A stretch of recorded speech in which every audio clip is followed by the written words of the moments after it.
नमस्कार. आजचा सवालमध्ये तुमचं मनपूर्वक स्वागत. आज पुन्हा एकदा नवा दिवस, नवा प्रश्न, नवी चर्चा. आज आपण चर्चा करणार आहोत पुण्याजवळ मुळशी तालुक्यात होणाऱ्या लवासा या प्रकल्पाबद्दल. लवासा हा जो प्रकल्प आहे तो संपूर्ण भारतामध्ये वेगळा असा प्रकल्प आहे.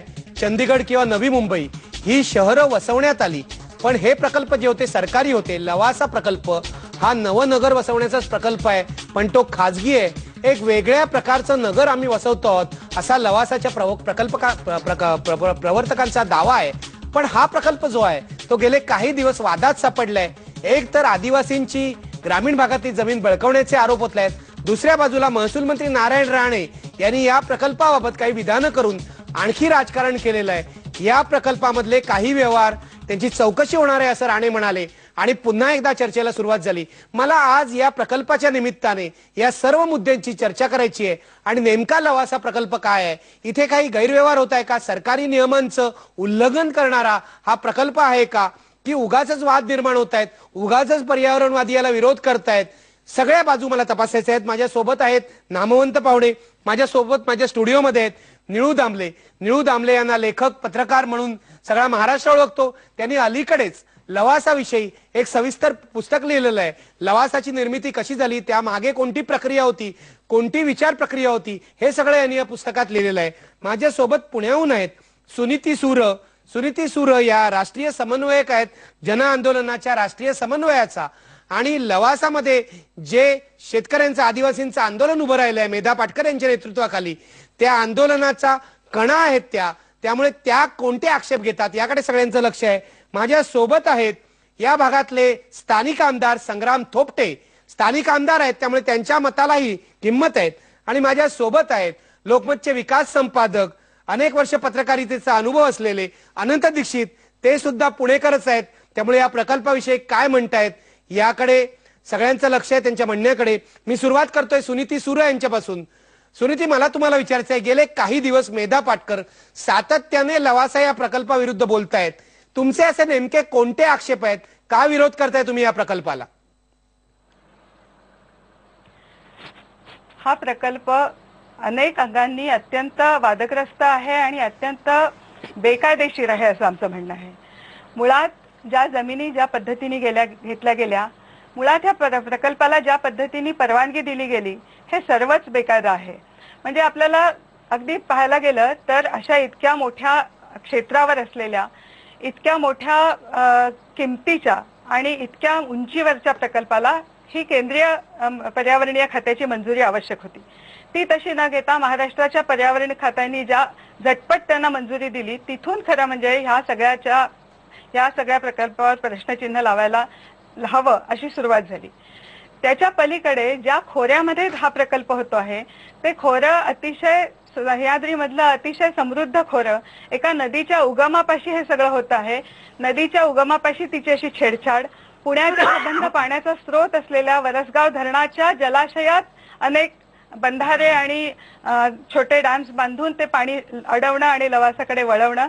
ज्या पुण्याला आता 15% पाणी कपातीला तोंड द्यावं लागतं, ते पाणी आज लवासा पळवत आहे, ही वस्तुस्थिती. आणि त्याच्यासाठी आता जो राणे साहेबांनी सगळा विषय काढला आहे, पण त्याच्यासाठी आम्ही गेली 2 वर्ष पाठपुरावा करतो आहोत की कृष्णा खोरे विकास महामंडळाची घेतलेली जमीन. त्यामुळे कृष्णा खोरे महामंडळाची जमीन, सिलिंगच्या जमिनी ज्या परस्पर लवासाकडे वळवल्या गेल्या, शेतकऱ्यांच्या सिलिंगच्या जमिनी ज्या शेतकऱ्यांकडून सुद्धा घेतल्या गेल्या, आणि त्या पलीकडे अनेक पर्यावरणीय कायदे जसे वन कायदे आहे, वन हक्क कायदे, लोकांच्या वहिवाटीच्या हक्काचे कायदे आहेत, इनामी जमिनींचे कायदे आहेत, ह्या सगळ्याला तुडवत लवासा प्रकल्प सुरू आहे. आणि त्यामुळे हे कायद्यांमधून पळवाट काढत आणि कायदे वाकवत वळवत ज्या पद्धतीने लवासा प्रकल्पाची वाटचाल चालली आहे, त्यामुळे अनेक प्रश्नचिन्ह आमच्या सगळ्यांच्या मनात उपस्थित होत आहेत. आणि ती खरं म्हणजे आपल्या माध्यमातून आज जनतेपर्यंत पण पोहोचत आहेत, ही एक स्वागतार्ह बाब आहे असं आम्हाला वाटतं. अगदी तुमचे आक्षेप, आता प्राथमिक आक्षेप जे आहेत ते कळलेले आहेत. मी जातोय संग्राम थोपटे यांच्याकडे. संग्राम थोपटे, तुम्ही या भागातले स्थानिक आमदार आहात. आता सुनीती सूर काय म्हणाले या प्रकल्पाबाबत तुम्ही ऐकलत. तुमचा आमदार म्हणून काय मत आहे? तुम्ही कधी विधिमंडळात हे उपस्थित करण्याचा प्रयत्न केलाय का? निश्चित वागळे साहेब, मी प्रथमतः IBN लोकमतच्या या ठिकाणी मनापासून स्वागत करतो. कारण की या लवासा सिटी सारखा गंभीर प्रश्न आपण या ठिकाणी आयबीएत लोकमतच्या माध्यमातून या ठिकाणी ऐरणीवरती आणला आणि विधानमंडळामध्ये हा प्रश्न गेल्या मागच्या अधिवेशनाच्या काळामध्ये मी त्या ठिकाणी मांडण्याचा प्रयत्न केला, परंतु त्यावेळेला तो प्रश्न त्या ठिकाणी स्वीकारला गेला नाही. ही त्यातली पहिली बाब या ठिकाणी आपल्यासमोर मी निदर्शनास आणून देतो. मुळामध्ये एकंदर ह्या मतदारसंघ हा जो मुळशी तालुका आहे, या मुळशी तालुक्यामध्ये भोर आणि वेल्हा तालुक्याला हा नव्याने मुळशी तालुका मतदारसंघ जोडलेला आहे. महाराष्ट्रामधला सगळ्यात मोठा मतदारसंघ कुठला असेल तर हा भोर 203 विधानसभा मतदारसंघ आहे आणि या मतदारसंघाचं प्रतिनिधित्व करण्याची आणायची संधी मला या ठिकाणी लोकांनी दिली आणि या प्रकल्पग्रस्तांच्या अडचणी, धरणांच्या अडचणी, पुनर्वसनाचे प्रश्न, बऱ्याचशा गोष्टींच्या बाबतीमध्ये गेले सातत्याने आम्ही या ठिकाणी भांडतोय. लवासाच्या विषयी बोलायचं म्हणलं तर, ह्या प्रश्नाविषयी जर बोलायचं म्हणलं तर लवासा सिटी हे प्रकरण फार मोठं गंभीर आहे. आज वस्तुस्थिती आपण पाहतोय आणि बरेचशे गोष्टींचा खुलासा आज मीडियाच्या माध्यमातून, पेपरच्या माध्यमातून या ठिकाणी आपल्या समोर येतोय. मुळामध्ये हा सर्व प्रकार या ठिकाणी चालू असताना मला एकच नमूद करावं असं वाटतं, कृष्णा खोरे महामंडळाच्या अखत्यारीमध्ये हे वरसगाव धरण या ठिकाणी आहे.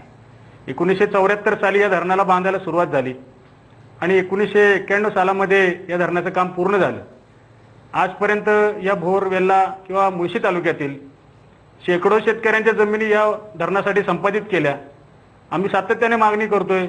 माननीय बाबासाहेब आढाव त्यांच्या अध्यक्षतेखाली गेल्या 11 ऑगस्ट रोजी आम्ही देखील पानशेतला एक मोठा मेळावा घेतला होता आणि त्या मेळाव्यामध्ये आम्ही मागणी केली की ज्या अतिरिक्त संपादित केलेल्या जमिनी या ठिकाणी या धरणाने आहेत, त्या धरणाच्या अतिरिक्त संपादित केलेल्या जमिनी पुन्हा कृष्णा खोरे विकास महामंडळाने त्या संबंधित शेतकऱ्यांना द्यावा. तसं पत्रव्यवहार देखील मी त्या अधिकाऱ्यांना केला. कृष्णा खोरे विकास महामंडळाचे असणारे कार्यकारी संचालक श्री झपके साहेब यांच्याकडे माझं पत्र त्या ठिकाणी मी दिलं, परंतु त्यांनी मला काय त्या संदर्भातलं उत्तर दिलं नाही. मला उत्तर उपकार्यकारी अभियंता खडकवासला यांनी मला उत्तर दिलं आणि त्यांनी सांगितलं की ज्या जमिनी या ठिकाणी अतिरिक्त संपादित केलेल्या आहेत त्या सर्व जमिनी मूळ शेतकऱ्यांना परत करता येऊ शकत नाहीत, अशा पद्धतीचा सर्वोच्च न्यायालयाचा निर्णय आहे. मग अशा पद्धतीचा जर का मूळ जमिनी या ठिकाणी सर्वोच्च न्यायालयाचा निर्णय असेल, त्याचा निर्णय असा आहे सर्वोच्च न्यायालयाचा केरळ उच्च न्यायालयाच्या एका याचिकेमध्ये त्याच्यावरती अपील करून सुप्रीम मध्ये एका याचिके संदर्भामध्ये हा निर्णय झाला. हा मूळचा विषय रस्त्याचा होता, परंतु आता धरण्याच्या संदर्भामध्ये तो जोडला गेला. थोडंसं वागळे साहेब मी विषयांतर करतोय. सांगण्याचं तात्पर्य एवढंच आहे की हा जो विषय या ठिकाणी मांडला गेलाय लवासामध्ये, आज आपण पाहिलं तर या ठिकाणी पहिली म्हणजे एक गडले आणि दासवे इथे 1-2 बंधाऱ्यांची कामं या ठिकाणी चालू आहेत. ही बंधाऱ्यांची कामं चालू असताना 141 हेक्टर अतिरिक्त जमीन ही त्या ठिकाणी प्रकल्पग्रस्तांची जमीन या ठिकाणी असताना कृष्णा खोरे महामंडळाने 30 वर्षाच्या करारानं या ठिकाणी ह्या लवासा सिटीला दिली. आता वास्तविकरित्या सार्वजनिक प्रयोजनासाठी संपादित केलेल्या अतिरिक्त जमिनींचा वापर करायचा असल्यास सार्वजनिक प्रयोजनासाठी तिचा वापर करावा अशा पद्धतीचा कायदा आहे. मग ही लवासा सिटी ही खाजगी कंपनी या ठिकाणी आहे आणि मग अशा खाजगी कंपनीला अशा पद्धतीनं ही 30 वर्षांनी जमीन देता येते का, हा खरा प्रश्न या ठिकाणी कृष्णा खोरे महामंडळाच्या अधिकाऱ्यांनी या ठिकाणी मी विचारतो. संग्राम थोपटे, इथे मला तुम्हाला विचारायचं आहे, याचा अर्थ कृष्णा खोरे महामंडळाच्या अधिकाऱ्यांनी ही लबाडी केली असं तुमचं म्हणणं आहे का? नाही, माझं म्हणणं असं आहे की हा जो ठराव या ठिकाणी केलेला आहे त्या ठरावाची सुद्धा प्रती या ठिकाणी माझ्याकडे आहे. 2002 साली ही जमीन 30 वर्षाच्या भाडेकट्ट्याने लवासा सिटीला त्या ठिकाणी दिलेली आहे आणि अशा पद्धतीची जमीन खाजगी प्रयोजनासाठी देता येते का, अशा कायद्यामध्ये कुठलीही तरतूद नाही.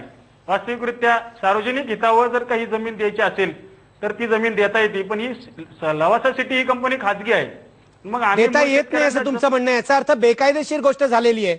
निळू दामले, तुम्ही सविस्तरपणे या परिसरात जाऊन सगळं पाहिलेलं आहे, एक पुस्तक लिहिलेलं आहे. आता सुनीतीने काही आक्षेप घेतले, संग्राम थोपटे स्थानिक आमदार आहेत त्यांनी काही आक्षेप घेतले, काय म्हणणं आहे तुमचं?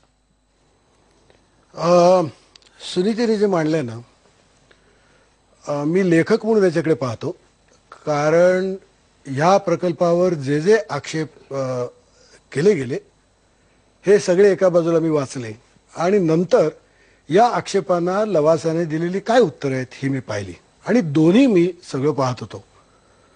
माझ्या असं लक्षात येत आहे की सुनीती किंवा मेधा पाटकर जे आरोप वारंवार करतात, ह्या आरोपामध्ये तथ्य नाही. हे सगळी माहिती कागदोपत्री आकडेवारी वगैरे देऊन लवासाने ते सांगितलं असून सुद्धा वारंवार तेच आरोप करतात. तुमचं असं म्हणणं आहे, जमिनी बळकावण्यात आलेल्या नाहीत? नाही आता आता हे बघा, बळकावणं वगैरे शब्द आहेत ना, हे थोडे कठीण आहेत. म्हणजे घेणं म्हणजे काय, बळकावणं म्हणजे काय, मेधा पाटकरांनी किंवा सुनीतींनी कायम हे म्हटलेलं आहे, जमिनी बळकावण्यात आलेल्या आहे. आता हे शब्दांचे खेळ आहेत, मला त्यात जायचं नाही.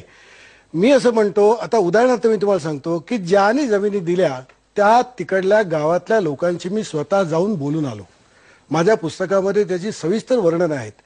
ज्यांनी जमिनी दिल्या त्यांनी लवासाशी रीतसर वाटाघाटी केल्या. लवासाने दिलेल्या जमिनीपेक्षा जास्त जमीन त्यांनी मागितली, लवासाने ती दिली. त्यांना घरं हवी होती, लवासा देत होता त्यापेक्षा जास्त जागा त्यांना हवी होती, लवासाने ती दिली. म्हणजे वाटाघाटी करत बोलत बोलत सगळ्या या गोष्टी घडलेल्या असताना आता बळकावणं म्हणजे काय, मला काय कळत नाही बाबा.